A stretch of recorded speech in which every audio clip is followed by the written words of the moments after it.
Remax Canada released a 2026 housing market outlook on Wednesday, projecting national home sales to increase to 3.4% in 2026. Remax is saying buyers will be motivated, all the inventories will be absorbed, and the market may finally going to take off. And look, as much as I would love for that to be true, because it is good for me if it is busy, I think the article is a complete nonsense. The headline sounds great, but it's a complete misleading article. And when you actually look at renewal, consumer debts, all the supplies we have, and affordability, the idea of 2026 rebound does not make sense. This is an optimistic forecast that ignores everything that's happening in Canada right now.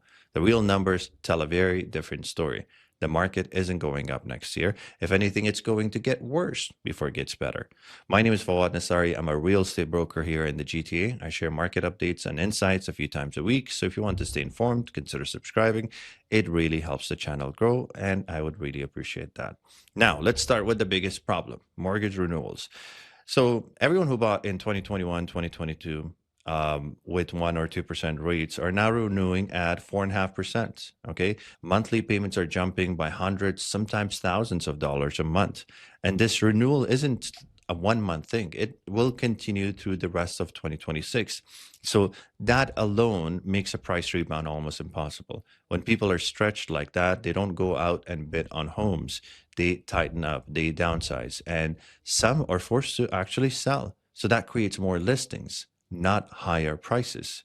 The next piece of the puzzle is the supply. And this is the part that barely gets mentioned in the article, but it's a huge factor. We have a massive wave of pre-construction condos being handed over in the late 2025, 2026.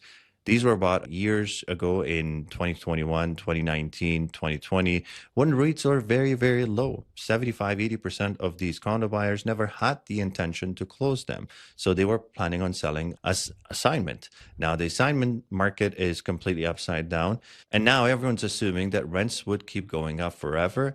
So obviously some of these investors, they have to close. And now these same investors are getting hit with higher rates, higher taxes, higher insurance, and a rental market that's already stretched too far. So over 90% of these units will not cash flow with your typical 20% down payment. And when that happens, people will list those condos. So you're going to see a lot of new inventory coming into market. At the exact same time, this forecast is predicting prices to go up. More inventory does not push prices up, it actually pushes them down. Then you have affordability and debt crisis. And honestly, this is where pretty much everything falls apart. The idea of rebound is not going to happen. Even if rate comes down just by a little bit, a 4% interest rate, it's still a 4%. Payments are still high. Incomes haven't jumped. Expenses haven't dropped. And Canadians are carrying some of the highest household debt in the entire G7. So when people are stretched this thin, they're not lining up to pay more for a house.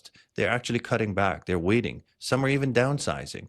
So nothing about our market economic reality points to a buyer suddenly pushing prices higher.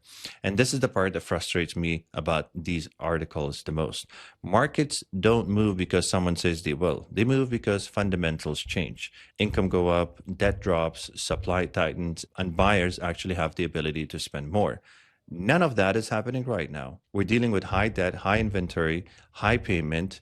So when you look at the real numbers, not the headline, it's clear that 2026 isn't shaping up to be a rebound year. If anything, it's pointing towards more a downward pressure before things stabilize. Now, does this all mean no one's going to buy a house next year? Of course not. Houses will still sell. People still have to move. Families grow. Families shrink. Job change. Life happens. So there's always a baseline level of demand in real estate. And that does not disappear just because the market is slower. What I actually think is going to happen is this. First-time buyers are probably going to carry the entire market next year.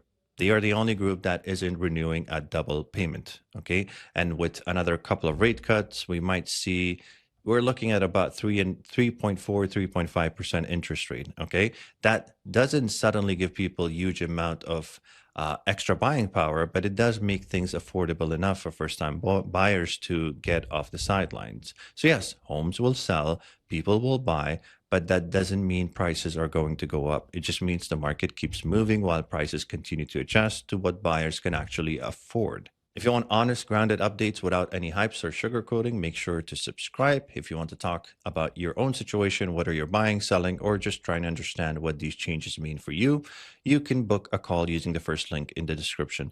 I thank you so much for watching, and I'll see you on the next one.